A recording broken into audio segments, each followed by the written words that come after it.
जय हिंद दोस्तों, मेरी कहानी मेरी जुबानी के एक नए पॉडकास्ट में आपका स्वागत है। आज हमारे साथ कोई गेस्ट तो नहीं है, लेकिन आज हमने ग्राउंड रिपोर्टिंग करी है। उत्तराखंड में एक पेपर लीक हुआ। वो क्या है मामला, पेपर लीक का मामला क्या है, वो आज हम इस पॉडकास्ट के द्वारा समझने की कोशिश करते हैं।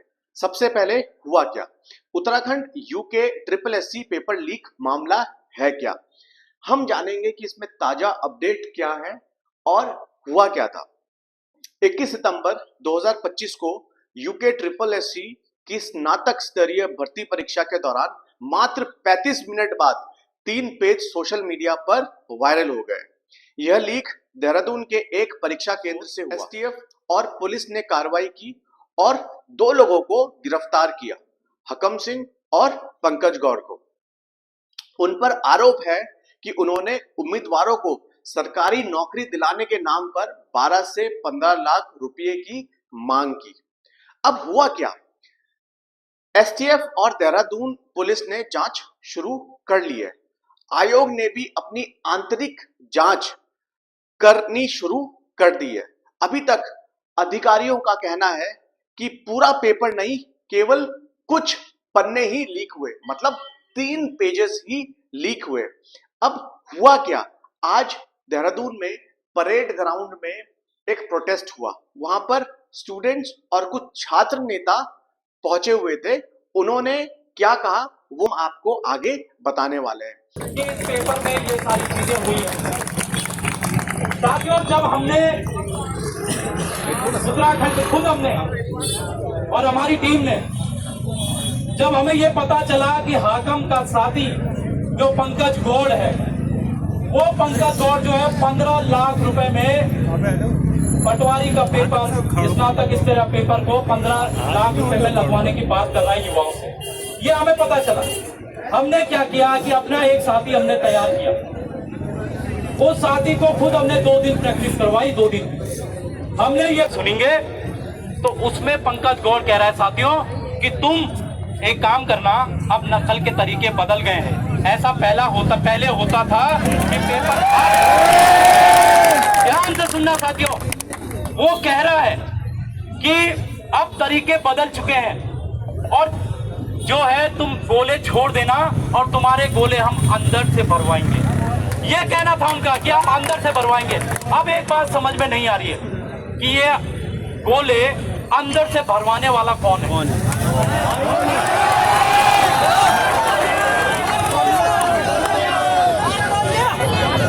साथियों, ये बड़े गंभीर सवाल है, बहुत गंभीर सवाल है, क्योंकि वो जब कॉल रिकॉर्ड हो रही थी साथियों, जो कॉल रिकॉर्ड आपने भी सुनी होगी, उसमें पंकज गौड़ बड़े कॉन्फिडेंस से कह रहा है कि मैं अंदर से तुम्हारा जो है गोले भरवा दूंगा।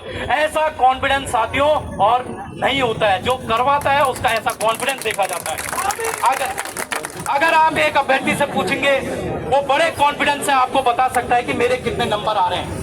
मैं गर्व से कह सकता हूं मेरे भाई स्नातक स्तरीय में 75 नंबर आ रहे हैं। तो जो नकल माफिया है वो भी गर्व सीना चौड़ा कह सकता है कि मैं अंदर से गोले भरवा दूंगा, और ये उसने कहा है।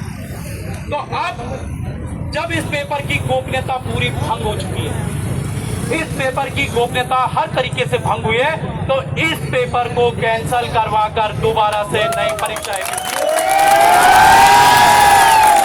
और आयोग के अध्यक्ष जीएस मर्तोलिया कहते हैं, आपने अगर ध्यान से सुना होगा, वो कह रहे 3 पन्ने बाहर आए।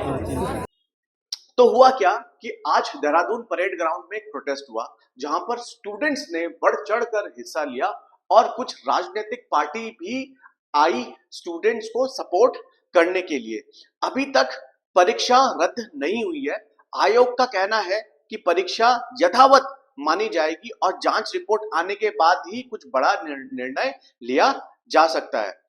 कहने का मतलब यह है कि देहरादून में पेपर लीक तो हुआ है और ये आयोग ने भी बात मानी है। और आज हम परेड ग्राउंड प्रोटेस्ट में गए थे, जहां पर हमने कुछ छात्रों से मिलकर उनसे पूछा कि हुआ क्या था, और अब जो हम क्लिप्स देखने वाले हैं तो उससे हमें पता चलेगा जो जो बेरोजगार संघ के अध्यक्ष हैं उनका क्या कहना है और स्टूडेंट्स का क्या कहना है, जिससे कि हम ये इस पूरे मामले को समझ पाएंगे।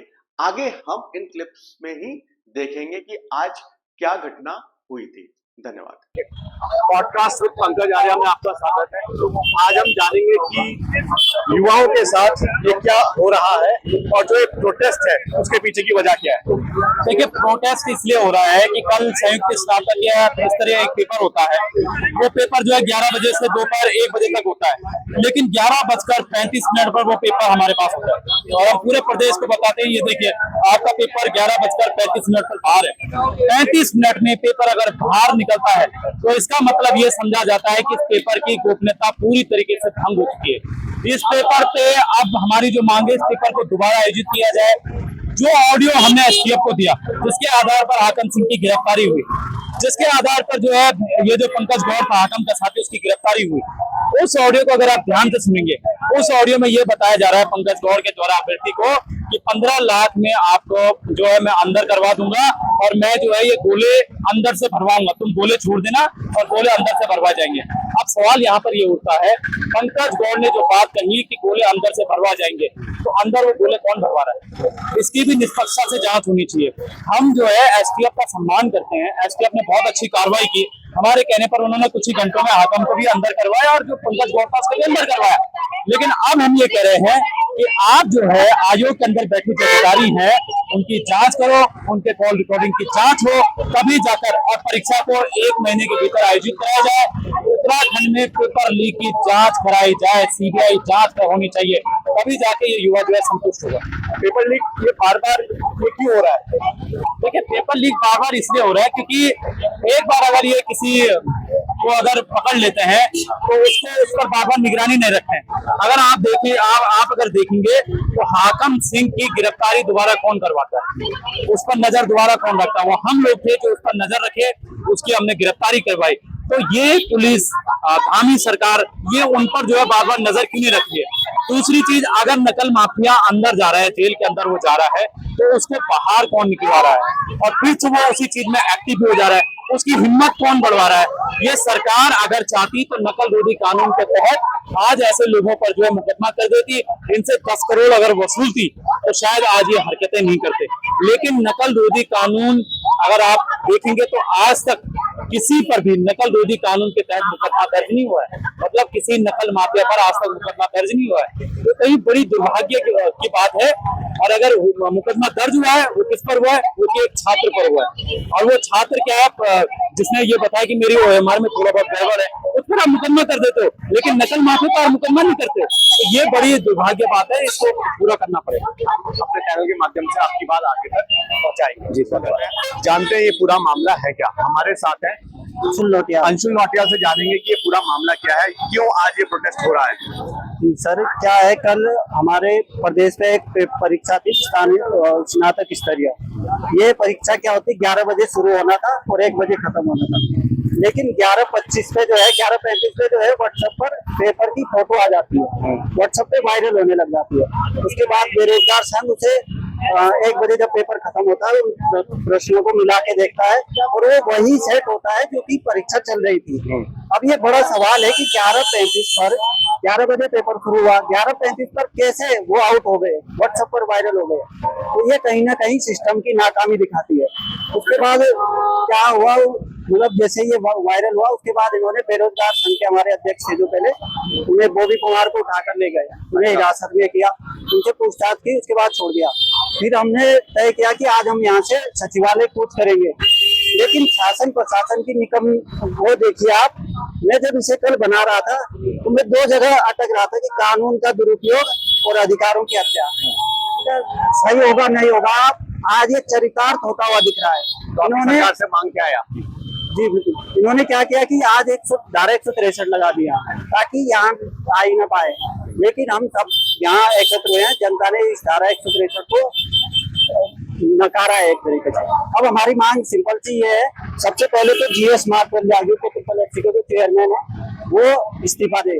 उनका कहना है कि सिर्फ 3 पन्ने आउट हुए हैं और ये कि पेपर लीक नहीं माना जाएगा। बताइए, एक IPS officer, retired IPS officer ये भाषा बोल रहा है अपना बेसिक क्लियर कर लो कम से कम। आपको मतलब पेपर लीक की परिभाषा क्या हुई फिर? 3 पन्ने आउट हुए और ये पेपर लीक नहीं। तो सबसे पहले नैतिकता के आधार पर जीएस मार्तोले इस्तीफा दे, उसके बाद दामी सरकार इस्तीफा दे। और हम चाहते हैं जितने भी ये पेपर लीक के मामले हैं, ये पहला नहीं है, उत्तराखंड में लगातार पेपर लीक होते रहे हैं। हम चाहते हैं कि उन सभी की सीबीआई जांच हो। पिछले 2 सालों से धरना दिया जा रहा है यहाँ एकता विहार में, लेकिन कोई सूद लेने वाला नहीं है सीबीआई मांग को लेकर। धामी सरकार लगातार नकार रही है। अब युवा सड़कों पे आ चुका है। अगर सीबीआई जांच होगी तभी हम यहाँ से हटेंगे, उससे पहले हम यहाँ से उठने वाले नहीं। आपकी एक डिमांड ये भी है कि पेपर फिर से होना चाहिए, इसको पेपर, हाँ, ये तो रद्द होगा ही सर। ये तो पेपर लीक हो रखा है 11:35 पे व्हाट्सएप पे, जो सिर्फ हमारे पास, क्या पता कितनी जगह से वायरल हुआ। सरकार ऐसा क्यों कह रही है कि पेपर लीक नहीं हुआ? अब आप ही बताइए, ये कोई परिभाषा होती है कि 3 पन्ने आउट हुए और पेपर लीक नहीं है? इसका क्या मतलब है? ये मतलब बातों में घुमाने वाली बात है ना कि आईपीएस है हम, तो हम घुमा सकते हैं बच्चों को, युवाओं को।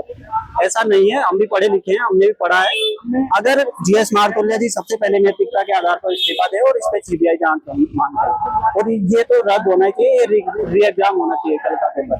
तो छात्रों की मांग है कि इस पे सीबीआई जांच होनी चाहिए। धन्यवाद। प्रदेश के विभिन्न केंद्रों में भेजे, विभिन्न क्षेत्रों में भेजे, लेकिन दुर्भाग्य देखिए, क्या आयोग के अध्यक्ष जीएस मार्तोले ने ये ऑब्जर्वर्स इसी प्रकार के घटनाक्रम करने के लिए भेजे थे?